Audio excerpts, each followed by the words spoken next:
Assalamualaikum.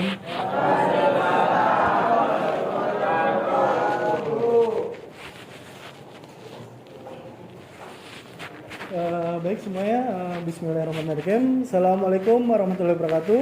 Waalaikumsalam warahmatullahi wabarakatuh. Baik, gimana semua kabarnya? Bagaimana semua? Alhamdulillah baik semuanya, sehat-sehat semua ya. Baik, Bapak absen dulu sebentar.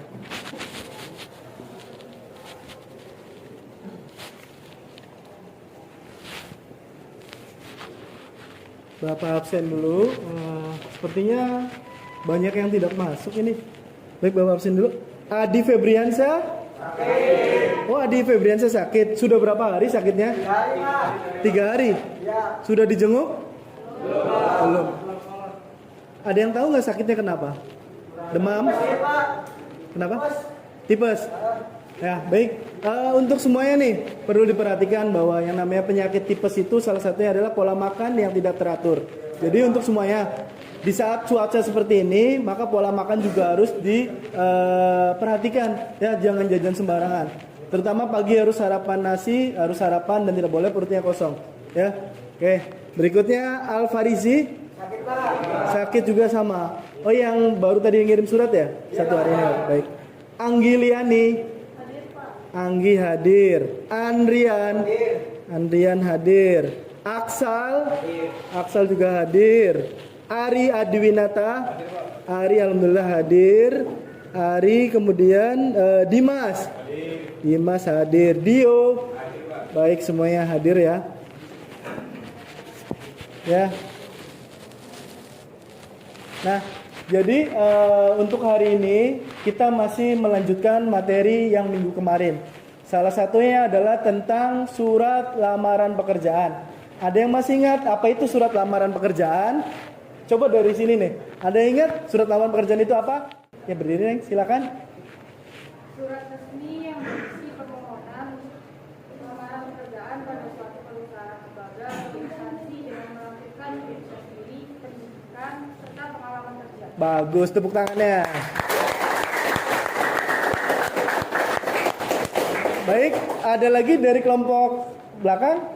Surat lamaran pekerjaan merupakan sebuah surat yang bisa dijadikan sebagai surat pengantar saat pelamar ingin mengajukan lamaran kerja di sebuah perusahaan. Nah, oke, tepuk tangan juga untuk Jeta.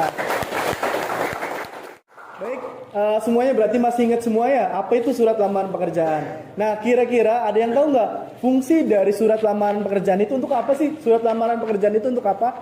Silakan. Untuk melamar kerja. Kira-kira melamar kerja di mana nanti? Saya mungkin ke tempat PKL sebelumnya, Pak. Ke tempat PKL sebelumnya. Di mana itu? Mana? Komplit seluler tuh ya. Jadi untuk kalian semua bahwa fungsi atau pentingnya dari surat lamaran pekerjaan adalah untuk kita nanti untuk melamar pekerjaan. Kalau misalnya nggak ada surat, kira-kira bagaimana? Tidak ada surat lamaran pekerjaan, apakah boleh kita diterima kerja? Tentunya tidak boleh. Makanya di sini kalian perlu belajar bagaimana pentingnya surat lamaran pekerjaan itu sendiri. Selain dari komplit seluler, dari kelompok ini, kira-kira nanti setelah lulus nanti bagaimana? Mau melamar kerja kemana? Kemana? Kerja di pabrik, Pak. Kerja di pabrik. Pabrik mana? Pabrik sepatu. Pabrik sepatu yang di mana? Yang ada di Bekasi. Oke. Baik ya. Berarti semuanya masih ingat apa itu surat lamaran pekerjaan dan fungsinya seperti apa. Baik, untuk pembelajaran kita hari ini yaitu berkaitan dengan pembelajaran kita kali ini yaitu tentang kompetensi dasarnya itu adalah 4.1, menyajikan simpulan sistematika dan unsur-unsur isi surat lamaran pekerjaan dalam bentuk visual. Yang kemarin kita apa sih pengertiannya, terus kemudian jenis-jenisnya apa. Nah sekarang mari kita sama-sama di dalam surat itu ada apa saja sih, sistematikanya bagaimana dan unsur-unsurnya seperti apa. Nah untuk capaian pembelajaran, jadi nanti kalian ketika sudah mendapatkan pembelajaran, kira-kira yang dicapai itu apa. Nah di sini peserta didik dapat menyimpulkan sistematika dan unsur-unsur isi kebahasaan surat lamaran pekerjaan dengan tepat. Kemudian untuk IPK di sini 4.1.1 yaitu mengidentifikasi sistematika dan unsur-unsur isi lamaran pekerjaan, surat lamaran pekerjaan maksudnya. Dan kemudian 4.2.1 menyimpulkan sistematika dan unsur-unsur isi surat lamaran pekerjaan. Jadi setelah kita mengetahui surat lamaran pekerjaan itu apa, jenis-jenisnya seperti apa, dan akan kita memasuki bagaimana sih sistematikanya. Jadi ketika kita menulis surat lamaran pekerjaan itu harus ada langkah-langkahnya. Sistemnya seperti apa, sistematikanya. Kemudian di situ juga ada unsur-unsur kebahasannya. Di sini ada tujuan dari pembelajaran kita hari ini, yaitu dengan menyimpulkan isi surat lamaran pekerjaan baik secara lisan maupun tulis dengan melalui model discovery learning, peserta didik dapat menjelaskan sistematika dan unsur-unsur isi kebahasan surat lamaran pekerjaan dengan tepat. Nah, di sini ada unsur-unsur surat lamaran pekerjaan, yaitu nomor 1. Dimas coba dibaca Dimas. Nomor 1 apa Mas? Isi sistematika surat lamaran pekerjaan. Kedua, Hamzah. Nomor 2 Hamzah. Ya, baca. Tempat dan tanggal. Penulisan surat. Pojok kanan atas. Pojok kanan. Neng, nomor 3 Neng. Lampiran dan perihal. Rafli. Identitas penerima surat. Nomor 5. Salam pembuka. Kelihatan nggak depan? Ada apa? Pembuka.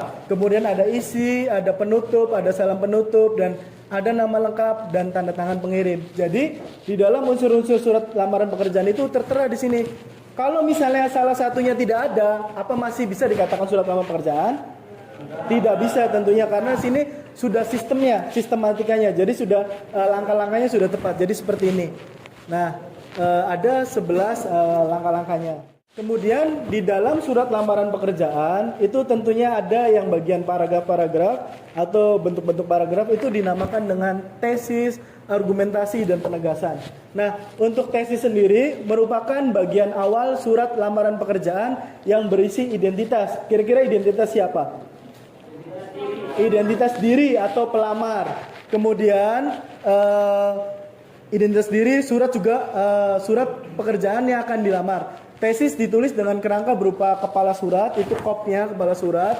Kemudian tempat dan tanggal penulis surat, yaitu yang sebelah kanan, kota, tanggal, bulan, dan tahun, pojok kanan atas. Kemudian salam pembuka dan pembuka surat.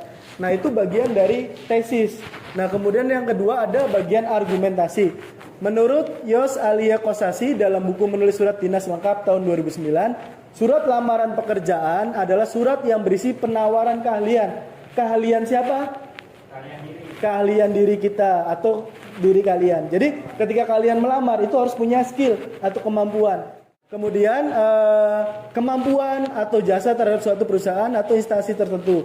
Sehingga argumentasi adalah isi surat lamaran pekerjaan yang mengandung alasan tertarik pada pekerjaan. Jadi ketika kalian menulis surat lamaran pekerjaan itu harus menggunakan bahasa-bahasa yang sekiranya kalian itu memiliki kompeten. Jadi harus memiliki kompeten dan itu bisa dipromosikan ke perusahaan untuk meyakinkan perusahaan bahwa kalian itu adalah orang yang tepat diterima sebagai karyawan.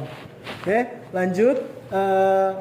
Juga alasan mengapa pemilik lowongan penerima pelamar. Alasan disertai penawaran keahlian seperti yang disebutkan oleh Kosasi. Sehingga argumentasi ditulis dengan kerangka berupa tujuan surat lamaran dan lampiran persyaratan juga keahlian yang dimiliki oleh pelamar. Seperti ijazah. Jadi nanti ketika kalian lulus itu jangan lupa lampirkan ijazah, sertifikat. Kira-kira sertifikat apa? PKL. Nanti sertifikat uji kom juga nanti disertakan. Kemudian ada piagam. Piagam itu apa? Bagi yang mengikuti lomba itu boleh. Nanti sertifikat piagamnya dilampirkan maupun penghargaan. Terus ketiga itu ada penegasan. Penegasan di sini adalah unsur penegasan dalam surat lamaran pekerjaan adalah unsur penutup. Unsur penutup di sini itu misalnya contoh dengan demikian surat yang dapat saya sampaikan. Besar harapan semoga saya dapat diterima oleh perusahaan yang Bapak atau Ibu pimpin. Nah, itu penutupnya seperti itu. Kemudian ditulis dengan kalimat permohonan dan penutup tanda tangan dan juga nama jelas dari pelamar. Kemudian di dalam surat lamaran pekerjaan tentunya kalian juga harus berhati-hati dalam menulis surat. Salah satunya di sini ada kaidah kebahasan surat lamaran pekerjaan. di mana dari kebahasan surat lamaran pekerjaan ini harus menggunakan ragam bahasa formal. Kemudian 2, menggunakan kata-kata yang sifatnya sopan dan profesional. Maksudnya apa? Pertama, diawali dengan assalamualaikum atau selamat pagi dan diakhiri dengan wassalam itu atau dengan demikian dan terima kasih seperti itu. Kemudian di sini juga ada informasi pada bagian pengantar disajikan dengan bahasa yang jelas. Kemudian bahasa informatif dan padat. Jadi berisi informasi yang informatif. Ini adalah salah satu bentuk dari surat lamaran pekerjaan. Di mana yang pertama ada penulis surat pojok kanan atas, kemudian di sini ada lampiran perihal, kemudian di sini ada kepada yang terhormat dengan hormat dan ini identitas, kemudian di sini ada informasi lampiran, kemudian di sini ada penutup dan di sini juga ada yang namanya penulis suratnya. Oke, bagaimana hasil dari diskusi kelompok kalian? Masih lanjut ini dicari? Masih Pak. Oke, ini salah satu proses diskusi di mana dari pencarian atau pemecahan masalah menggunakan discovery learning. Oke, silakan dicari, silakan ditulis dan silakan didiskusikannya. Nanti setelah ini presentasi. Bagaimana untuk kelompok 4 ada kesulitan? Tidak ada. Jelaskan semuanya kan? Ya, silakan didiskusikan bahwa materi surat lamaran kerjaan itu penting untuk kalian setelah nanti lulus dari kelas sekolah ini. Ya. Oke, silakan dilanjut lagi. Untuk materi di sini.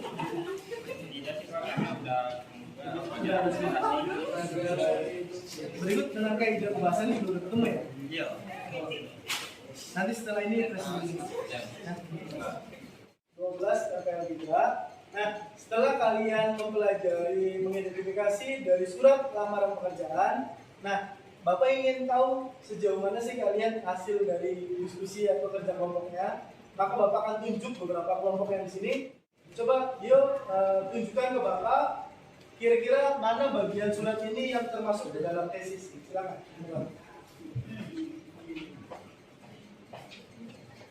Oke, semuanya perhatikan ini dia hasil diskusi dari kelompok 1. Berdasarkan diskusi kelompok kami, tesis terletak di sini. Bisa dijelaskan ke teman-teman kenapa tesis di situ? Karena dalam tesis, ciri-ciri tesis terdapat tempat dan tanggal pembuatan surat. Dan ada juga di bagian sini. Kenapa ini tesis juga? Karena di dalam tesis juga terdapat ciri salah membuka. Salah membuka. Oke, tepuk tangan untuk dia.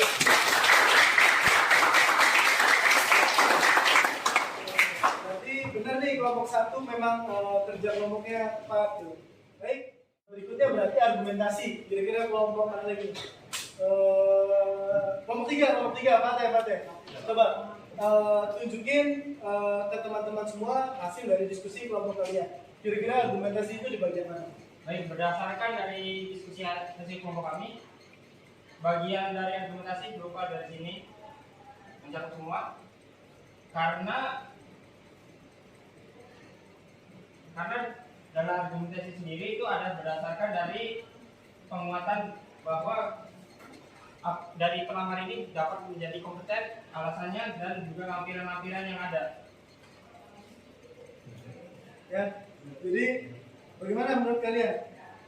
Tepat? Baik, kita lanjut.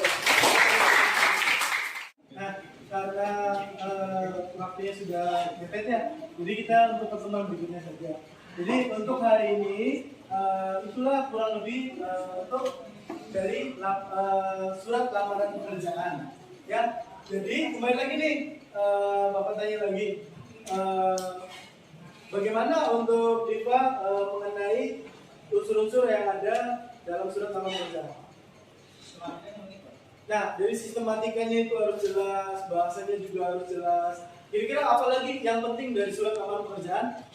Apalagi hal-hal yang pentingnya adanya penulis. Ingat bahwa yang namanya surat lamaran pekerjaan itu harus ada penulis. Jangan sampai nggak ada yang nulis, tahu-tahu ada surat aja. Nah, itu bukan dinamakan dengan surat lamaran pekerjaan. Baik, untuk hari ini mungkin sekian saja pembelajarannya. Bapak rasa cukup ya, karena waktunya juga sudah habis. Ada yang mau ditanyakan? Tidak ada. Baik, Terima kasih untuk semuanya. Tepuk tangan untuk kelas 12 tadi.